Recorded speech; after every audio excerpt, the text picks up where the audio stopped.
Vice, put that thing down a while. We go get our joints capped, and tomorrow, the words will come blowing out your ass. You ever feel like nothing good was ever gonna happen to you? Yeah, and nothing did. So what?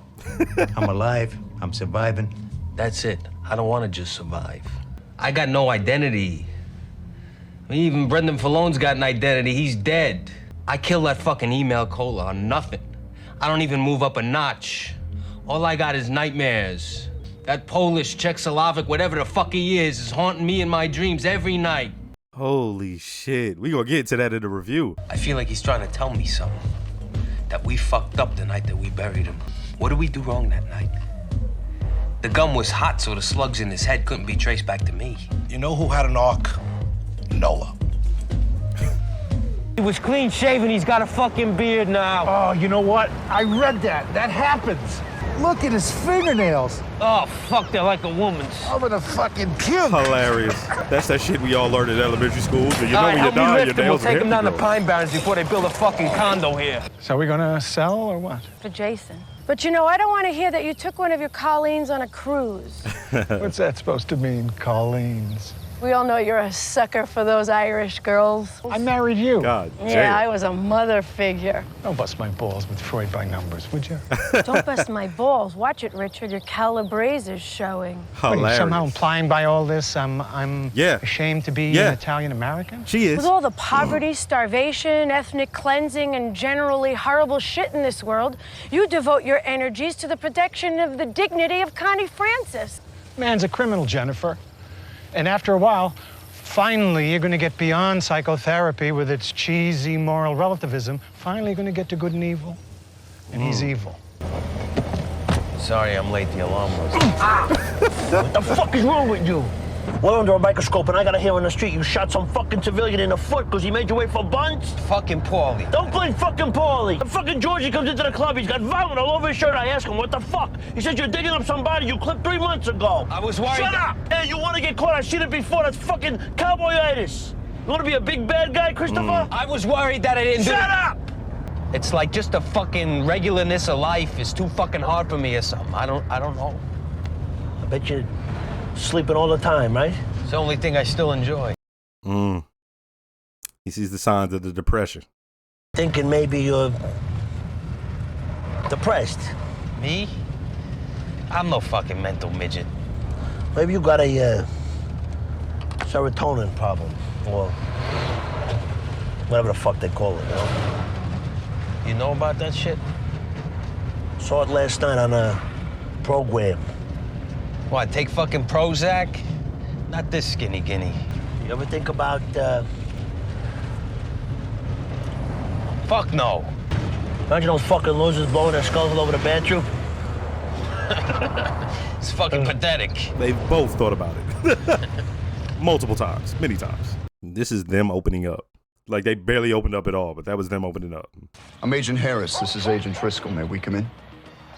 If I say no, If we were local, we wouldn't even have knocked. what's your point? Yeah, what? We have a search warrant. She's like, damn, he got knocked. I better have all my programs on there when it comes back. Anthony. What the hell are they doing in my kitchen? Grasso, get something to clean that. Grasso, ti faccio culo così. Your ass. Hey. Grasso, you think it's a coincidence they sent him? If he wasn't Italian, he'd be back at the office sweeping up. The stupid jerk. Because he has a vowel at the end of his name. That's why, Grasso. What's he think? He's gonna make it to the top by arresting his own people? We have a vow. Effing right, and you be proud of it. Did you know that an Italian invented the telephone? Alexander Graham Bell was Italian? You see? You see what I'm talking? Antonio Meucci invented the telephone, and he got robbed. Everybody knows that. Who invented the mafia? What? La Cosa Nostra, who invented that? Who cares? Wasn't it Salvatore Lucana, better known as Charlie Lucky Luciano, who organized the 5 families? Lucchese, Gambino, Bonanno, Profaci. Is there something you want to say to me? Is it true that the Chinese invented spaghetti? Now think about it. Why would people who eat with sticks invent something that you need a fork to eat? Just so you understand that I have to charge you for the missed session. We agreed on that on our very first meeting. I know, but I just explained to you my situation. What if I got hit by a car? But you weren't. I know, but what if? But you weren't. I know that, but what if? But You weren't. Why don't you answer my fucking question? Fine, here. Here you go. Here you go. Because this is what it's all about, right? Motherfucking cock-sucking money. Here. I don't understand that comment, and I don't appreciate being made to feel afraid. But it's obvious you don't give a shit about my situation or what's happening with me. Otherwise, you won't be shaking me down. It'll show it as paid on your next month's bill. Fine. Stick it up your ass. That man was really offended. Like, that man was really offended. I think we may have a bad apple. Does Tony know about this? Sit back and wait. Now for the youngsters. And do me a favor, don't let Tony know you know. He's under enough pressure. I'm sure he's telling the psychiatrist it's all his mother's fault. Oh. What are you talking about, a psychiatrist? Oh! He's been seeing one for a while now. Been waiting on this moment. God only knows what he says. Who? The psychiatrist, Once I mean. again, Mr. You think I Bob know? Dylan. What did you say to Tony about this? Me? Nothing. I wouldn't give him the satisfaction. And Junior, I don't want there to be any repercussions. You all right? My God, they mentioned your name in the newspaper today. The Star-Ledger. Mrs. Jones told me, with all those scumbags. Jason, are you concerned that your mother is treating this patient X? I don't care. As a colleague, Jen, I suggest you drop the patient. After her last encounter with him, she finally acknowledged that she saw the different side of him, the subhuman. When did we become so afraid to get our hands dirty? It's what she gets paid for. Jason, how would you like to see your mother? Well, don't say it. Never mind, I'm not gonna paint any graphic images. Don't be stupid. See? He always does that. My mother's uncle was Lefty's wheelman, his driver. Uh-huh. Those were some tough Jews.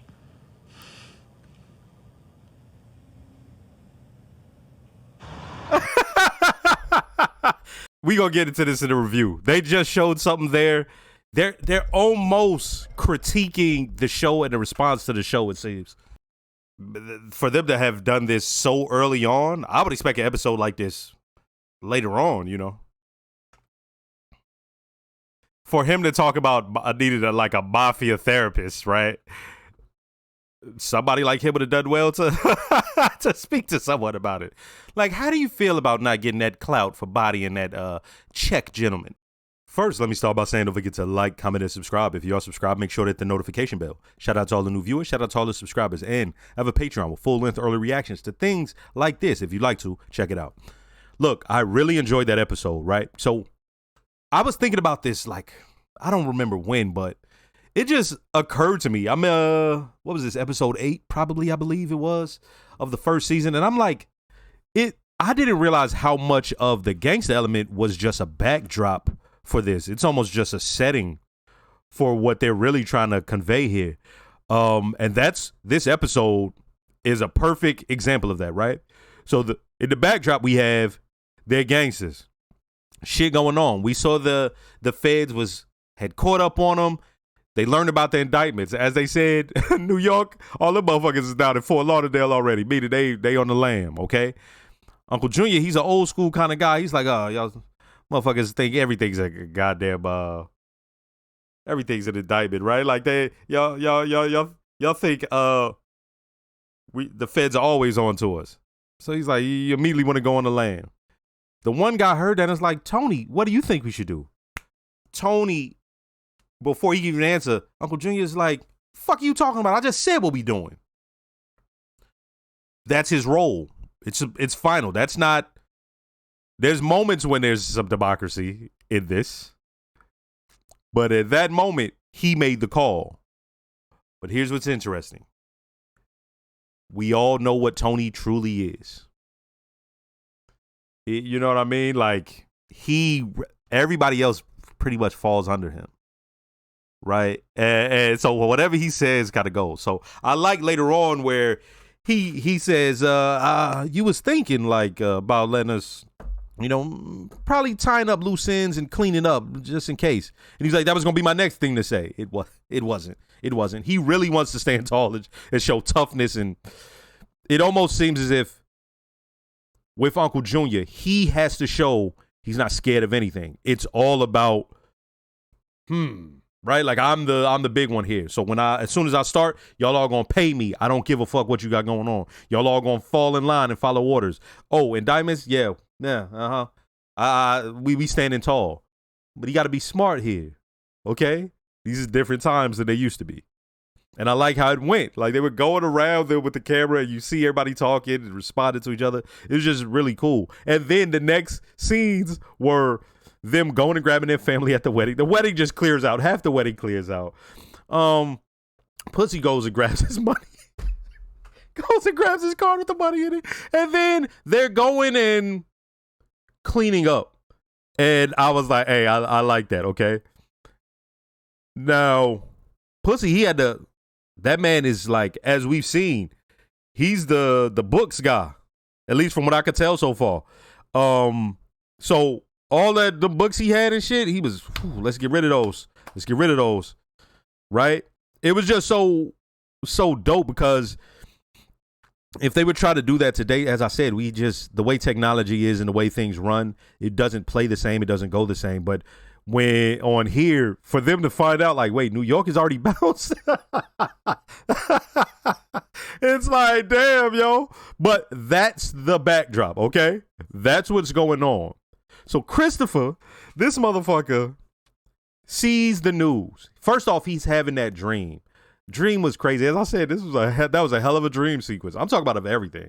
I'm talking about like, sitcoms and, kid shows. Like this was one of the best dream sequences I've seen. Like his girl Adriana, she turns into Carmela eating a sausage. There's a hand up underneath that. It's like, what the fuck, right? He has this thing in his mind where he's like, yo, there's something I'm missing. There's something I forgot. I had to clean up. Now, we're going to come back to Chris, but I want to go forward to where Tony is in the car with him. And Tony's like, I've seen this before. Motherfucker trying to get caught. And what I wonder is, was that his subconscious trying to push him to almost get caught? Because subconsciously, it's showing us one thing. But consciously, this man is depressed because he's not getting his clout, as I said. He's not out there. His name wasn't in the news. His boy who got clapped, who was trash, his face is on the news and they bringing him up. He's like soldier, associate, like fuck out of here, right? He throws a remote. So consciously, that's what it is. And I wonder if that subconsciously, the dream was just pushing him to try to get himself fucking caught, right? And Tony's like, I've seen motherfuckers like you. Like, what the fuck is the matter with you? I like that scene with them two talking because in this whole episode, you have him dealing with depression. And what I like is they're not separating it from what his job is. They didn't do that with Tony and they're not doing it with Chris. But the thing is with Chris, it's so much more base. It's just like, I'm a gangster and I'm not being given the credit for how good my G is. Right? So later on, when we see, what's her name? Dr. Malfi, and they had a family therapist.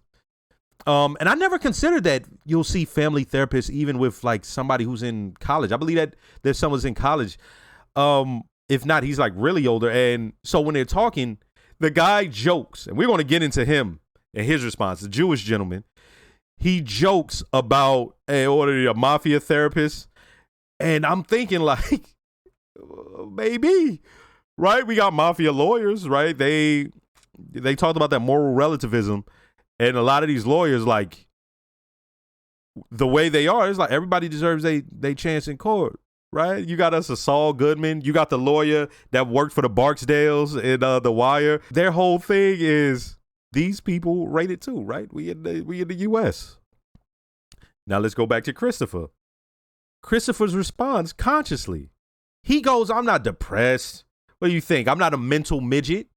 Okay. Oftentimes what people will do is they will separate their actions from what they're feeling.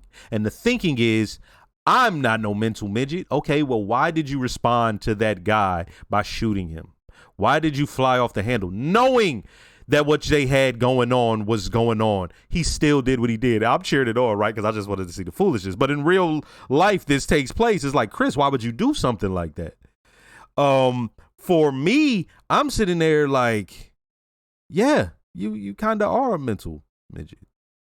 Now the man is fully depressed. He doesn't see himself getting ahead. It's just like anybody else who's, I mean, he's not even middle management. He's like, can I get to that middle management level, right? Like, I've been putting in enough work, and yeah, that was interesting to see. Now let's go to a big portion of this episode. It was so much about this, and I brought it up, and I didn't realize it was going to keep going even more. I talked about how up in the Northeast, specifically the tri-state area, how much people, white people specifically, people who we deem white, they really are like big up their ethnicity. And as I think about it, they do that in like Chicago too, right? Like the Irish and Italians, that like they rep who they are there. But like other places throughout the country, they just be like, nah, I'm just like, I'm white. Like they never even talk like that. And on here, there were these moments, right? So what did she call? She called that woman a shanty Irish. His mom is like, she's old school. Like you could tell she was raised on the block. And so anybody from any other group, she does not fuck with. I'm talking about Tony's mom at the time. But when we sit around that table with the doctor, her ex-husband, the son. So these are Italian people. I found it dope that the show almost seemed to be critiquing what they were. Okay, as I said, I don't know. I'm sure I could look this up. I don't know this if they broke up the second half of the season, so maybe they were able to gauge a response, and then this episode came up, or had they just done this as one of the early episodes? Because if they had, either way, I'm expecting an episode like this maybe later on once they see the response. They're already talking about what they are, what the portrayal of the mobsters in the media did for Italians and how it plays. That man said at any given time, the mob was about like 5,000, and these motherfuckers came to represent all of us. And what happens oftentimes is when things become a part of Americana, the cowboy, the soldier, the police officer, the mobster, the gangster, that's sort of what that whole group oftentimes gets stamped as, right? So those hood movies from the 90s, I'm using an example for black people, those hood movies from the 90s, there was always this thing of, and you would hear Spike Lee and John Singleton, they would go have a back and forth about this. And what it was how we are portrayed when it becomes a part of just society, that will come to represent that group. And John Singleton is like, yo, but that's our story and we're portraying it. Now, both of them are right. And it's the same thing with these Italian people here. It's like they're showing stories and they're making good art and good cinema. But when it's done, when it's so well done, oftentimes it will come to represent that group as a whole. And so these people have had to sort of deal with that. Now, the response to it is what I found interesting, is that these people work so hard and they still see it as this thing as a hindrance.